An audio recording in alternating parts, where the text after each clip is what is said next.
It was March of 1941 when St. Maximilian Kolbe penned his final letter. But what almost nobody tells you is that within that letter lay a warning about our own homes.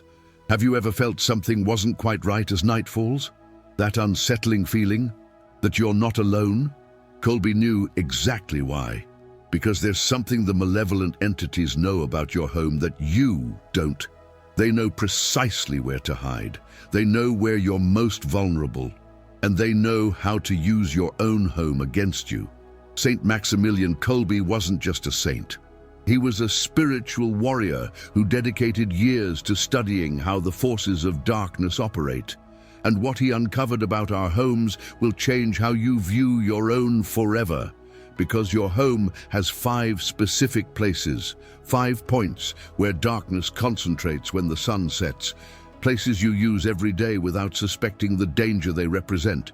And today, you'll discover what those places are, but more importantly, you'll learn how to protect them. Kolbe said, "Our home should be our spiritual sanctuary." But for most of us, it's become the exact opposite. A battlefield where we don't even know we're fighting. The first place Kolbe warned us never to leave unprotected is the front door. Seems obvious, right? It's not, because we're not just talking about the physical door. We're talking about the energetic portal of your home. Kolbe explained that the front door is like a mouth. It's where everything enters. Good energy, negative energy. And when you don't spiritually protect this space, you're essentially leaving the door open for anything. Have you ever noticed how some homes have a heavy energy the moment you step inside, like something is pushing you out? Kolbe said this happens when the front door lacks adequate spiritual protection. But there's something worse. Kolbe warned that malevolent entities are territorial. They don't invade a home randomly. They wait for an invitation. And that invitation can come in ways you never imagined. When you leave strange objects near the door, when you allow people with negative energy to enter freely, when you've never blessed your entrance, when you treat your front door as just a piece of wood. For Kolbe, the front door needed 3 specific protections: a sacred image, a daily blessing prayer, and most importantly, a discernment about whom you allow entry. Because once something malevolent marks its territory at your door, it considers your home a point of interest. And that's when the other 4 places become vulnerable. The second place Kolbe never allowed to remain unprotected were mirrors. And here's something that will send chills down your spine. Kolbe said mirrors don't just reflect images, they reflect realities. And at night, they can reflect realities you don't want to see. Why do you think covering mirrors at night was common practice in almost all ancient cultures? Why do you think that when someone died, the first thing they did was cover all the mirrors in the house? Because mirrors create portals. And when you sleep with uncovered mirrors in your bedroom, especially when they're positioned to reflect your bed, you're creating a window between dimensions. Kolbe recounted cases where people started having inexplicable nightmares, always after moving mirrors, always after placing a new mirror in the bedroom, always after sleeping with a large mirror reflecting the bed.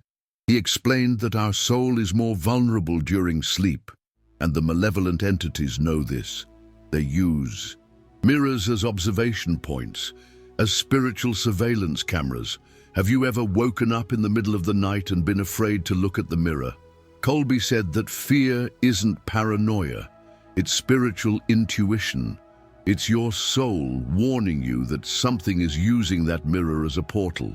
The protection Kolbe recommended for mirrors was simple but specific. During the day, use them normally.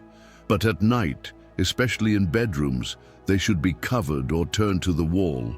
And if you have a mirror you can't cover, Kolbe taught a specific prayer to be recited every night before bed, a prayer that spiritually sealed any portal that might be open. Because uncovered mirrors at night don't just allow entities to observe you, They allow entities to influence your dreams, and whoever controls your dreams controls a part of your mind. But there's a third place, even more dangerous. A place present in almost every modern home, but one Kolbe warned was the point of greatest vulnerability at night. The third place malevolent entities use to establish a presence in your home is dark corners. And when I say dark corners, I'm not just talking about places without light. I'm talking about corners that never receive spiritual attention. Corners you ignore. Corners that accumulate stagnant energy. Kolbe explained that malevolent entities need places to hide during the day. They can't operate under intense spiritual light, so they choose places where spiritual energy never circulates. That corner behind the door that's never cleaned, that space under the stairs where you only keep old things, that corner of the basement that always feels colder than the rest of the house. Kolbe said stagnant energy is like stagnant water. It rots, and rotting spiritual energy attracts exactly what you don't want in your home. Have you ever noticed how some corners of your house always feel heavier, like something is hidden there? Kolbe explained that this isn't imagination. It's real, spiritual perception. Because malevolent entities are strategic. They don't occupy the center of the room where all the activity happens. They occupy forgotten places. Places where they can observe without being noticed. Places where they can influence without being discovered. The protection Kolbe recommended for dark corners was practical and efficient. First, regular physical cleaning. Second, adequate lighting whenever possible. Third, and most important, intentional spiritual blessing of these spaces. He taught that at least once a month you should walk through your home and specifically bless each corner, not a generic blessing of the entire house, a specific and targeted blessing for each space where negative energy could accumulate. Because when you ignore the corners of your house, you're basically offering free hiding places to forces you don't want as neighbors. But wait. Take a moment, breathe, because what I'm about to reveal to you about the fourth place changes. Everything you thought you knew about spiritual home protection, St. Maximilian Kolbe discovered something that even other saints of his time didn't fully comprehend. He discovered that there's a place in your home that acts like a spiritual antenna, a place that amplifies both positive and negative energies, and this place is present in practically every modern home. The fourth place you need to protect at all costs is the kitchen, but not for the reasons you might imagine. It's not about blessed food or holy water. It's about something far deeper and more unsettling. Kolbe explained that the kitchen is the energetic heart of the home. It's where families gather. It's where physical and emotional nourishment takes place. It's where the most intimate conversations happen, and precisely because of this, it's the place malevolent entities most want to corrupt. Because if you can corrupt the energetic heart of a home, you corrupt the entire home. If you can bring discord to where the family nourishes itself, you bring discord to the entire family dynamic. Kolbe observed that families who began experiencing constant conflict almost always had something spiritually wrong in their kitchen. Some object charged with negative energy, some space that was never spiritually cleansed, some practice that opened portals without them even realizing it. Have you ever noticed how some kitchens have a welcoming energy and others have a tense energy? How in some kitchens you feel welcomed and in others you want to leave quickly? Kolbe said this is no coincidence. It's a direct result of the spiritual care that kitchen receives. But there's something specific about kitchens that Kolbe discovered that will surprise you. He discovered that knives and sharp objects accumulate the emotional energy of those who use them. If you cook in anger, that energy stays in the knife. If you chop ingredients while arguing, that energy stays in the food.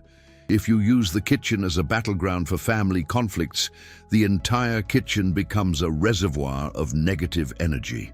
And malevolent entities feed on negative energy like sharks feed on blood in the water.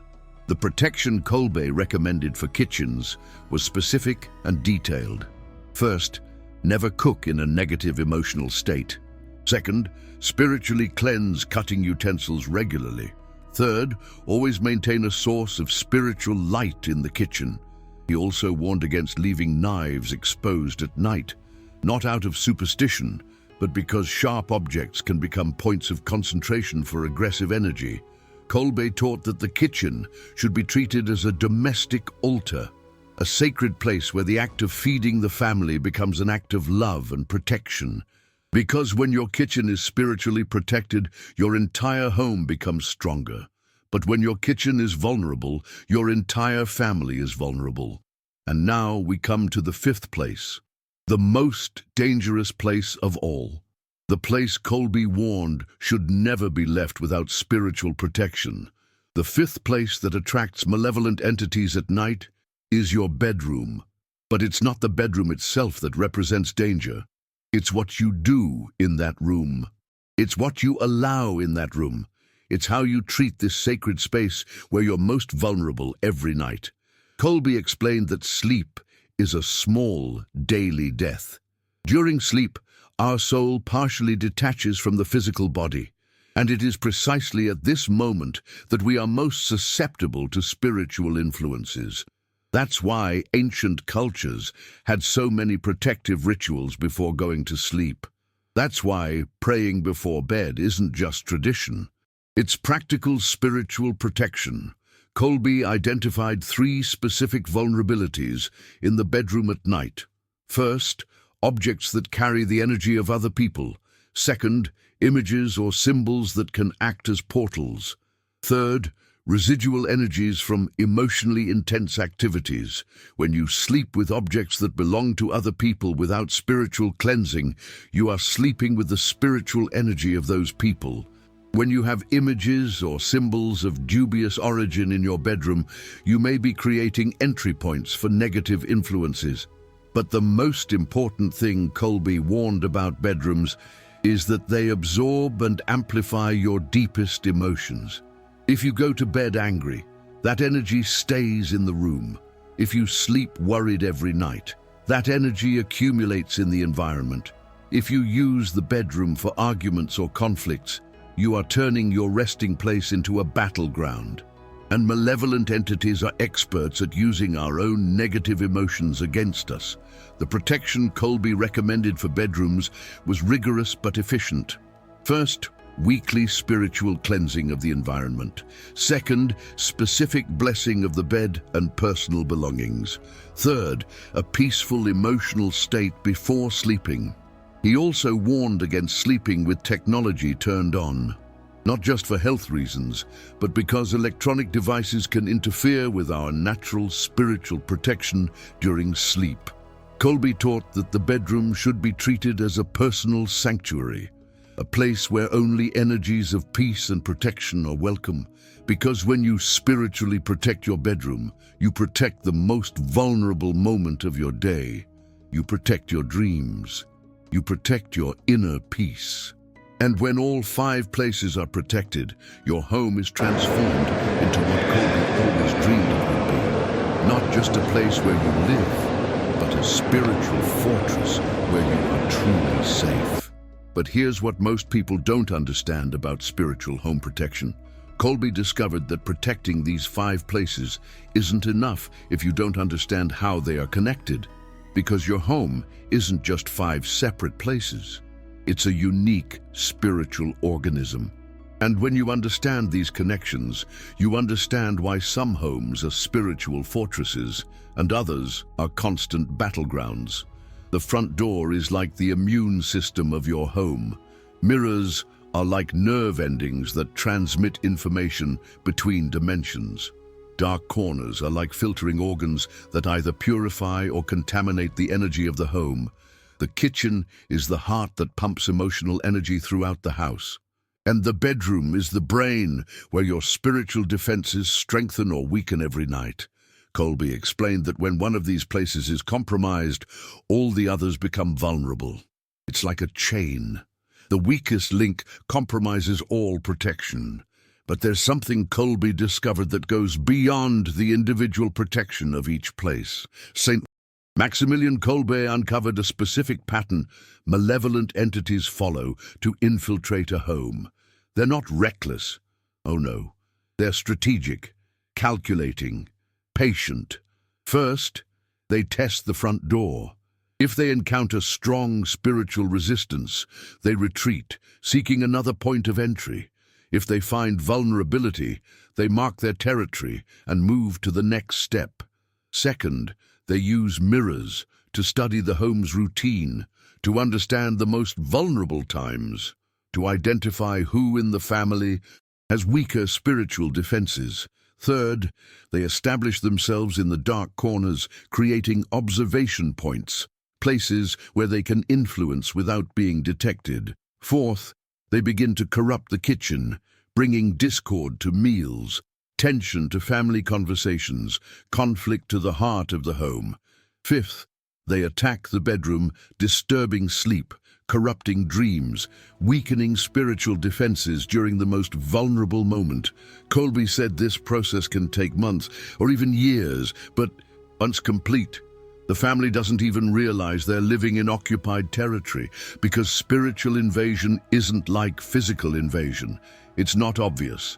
It's not immediate. It's gradual, subtle, almost imperceptible. You don't wake up one day and realize your home has been spiritually invaded.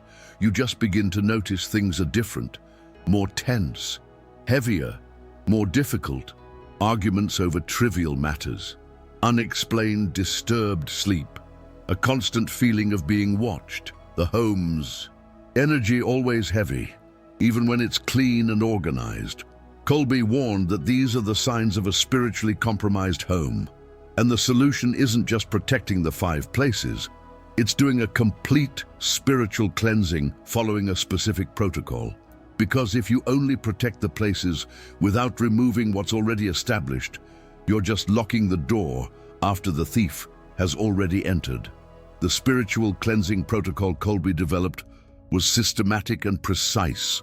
First, fasting and intense prayer for 3 days before beginning. Second, a complete physical cleaning of the entire house. Third, a specific blessing of each of the 5 places in the correct order. The order is crucial. You begin with the bedroom, where you are most vulnerable. Then the kitchen, where family energy is formed. Then the dark corners, where negative energies hide. Then the mirrors, where portals may be open. And finally, the front door, sealing all the protection. But Kolbe warned that spiritual cleansing isn't a one-time event. It's an ongoing practice, because spiritual protection isn't a vaccine. It's an immune system that needs to be constantly strengthened.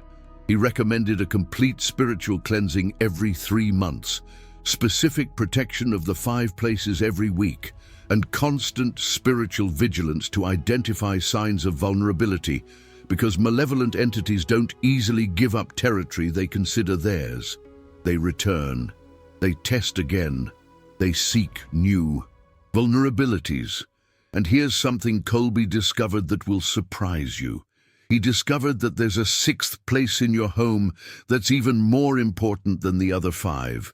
A place that isn't physical, a place that exists only when you are present. A place that malevolent entities attack with more intensity because they know it's the most powerful. That 6th place is you.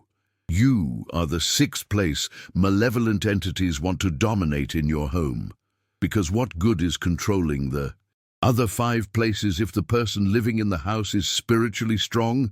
Kolbe explained that a spiritually strengthened person can cleanse any environment, can protect any space, can expel any negative energy.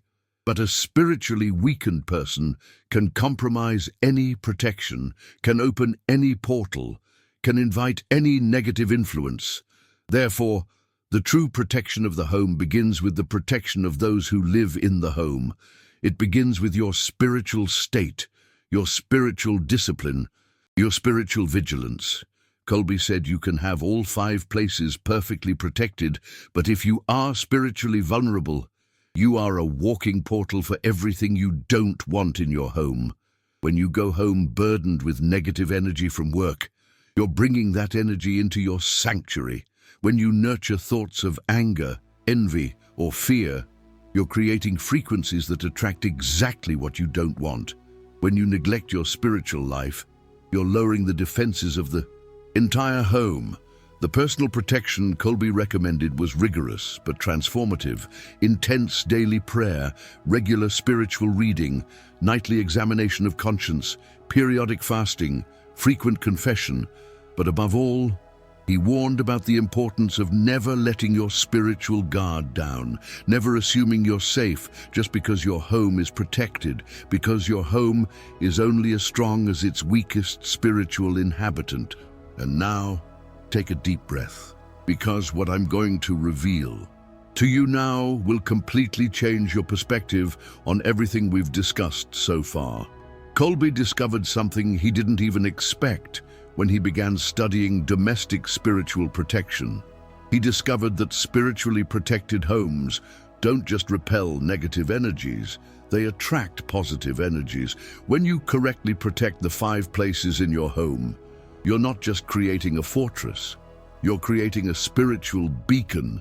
Spiritually protected homes become points of light amidst the spiritual darkness of the world. They attract angels, they attract blessings, they attract divine protection. Kolbe reported that families who rigorously followed the practices of domestic spiritual protection experienced transformations that went far beyond safety.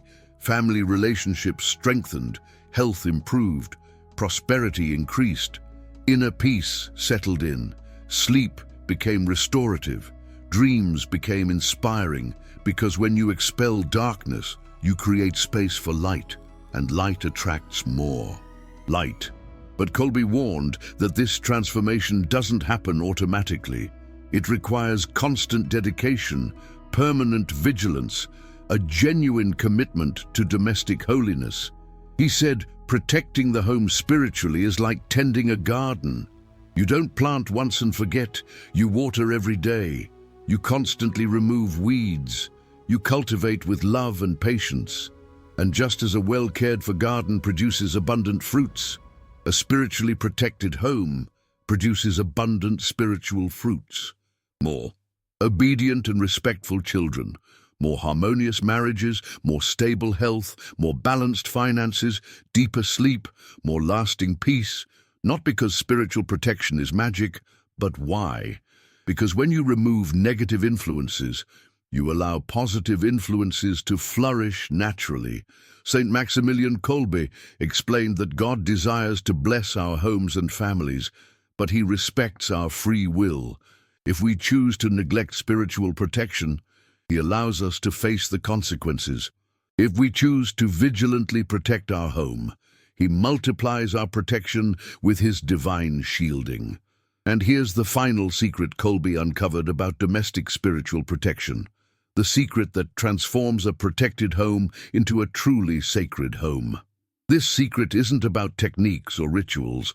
It's not about specific objects or prayers. It's about love. Kolbe discovered that the most powerful spiritual protection that exists is genuine love among the inhabitants of the house. When a family truly loves, when they genuinely forgive, when they sacrificially serve, that home becomes spiritually impregnable. Because love is the highest frequency that exists, and malevolent entities cannot withstand high frequencies for long. When you protect the 5 points of interest in your home, you're creating the conditions for love to bloom. You're removing the interferences that prevent family harmony. You're creating an environment where it's easy to love, where it's natural to forgive, where it's spontaneous to serve. And when a family lives in genuine love within a spiritually protected home, that combination becomes a powerful witness to the world. Neighbors begin to notice that something is different in that house. Visitors feel inexplicably welcomed. Children want to play in that backyard. Adults feel at peace in that environment. Kolbe said that this is the true purpose of domestic spiritual protection, not just to protect our family, but to create an example of how heaven can manifest on earth. And perhaps this is exactly what the world needs to see today. Homes where love conquers fear. Families where peace conquers discord. Homes where light conquers darkness. Because ultimately, when you spiritually protect your home, you're not just protecting a place. You're protecting a piece of God's kingdom on earth. And each protected home becomes a seed of hope planted in a world that desperately needs hope. Kolbe knew this when he wrote that last letter in March of 1941. He knew his mission wasn't just to teach spiritual protection. It was to teach how each home can become a sanctuary where God's love manifests tangibly. Your home isn't just where you live, it's where you choose to allow heaven to touch earth. And when you make that choice, protecting the 5 sacred points of interest in your home, you're participating in the greatest spiritual battle in history. The battle for the sanctity of the home, the battle for the protection of the family, the battle for the preservation of love in a world that seems to have forgotten how to love. And in this battle, every protected home is a victory. Every strengthened family is a testament. Every transformed home is a miracle. Because when you understand that your home is sacred, you understand that protecting it isn't just a responsibility. It's a privilege. It's an honor. It's a vocation. And perhaps that's exactly what St. Maximilian Kolbe wanted you to discover today. That your home isn't just your house. It's a domestic temple where love can conquer any darkness, as long as you have the courage to protect it as he taught you.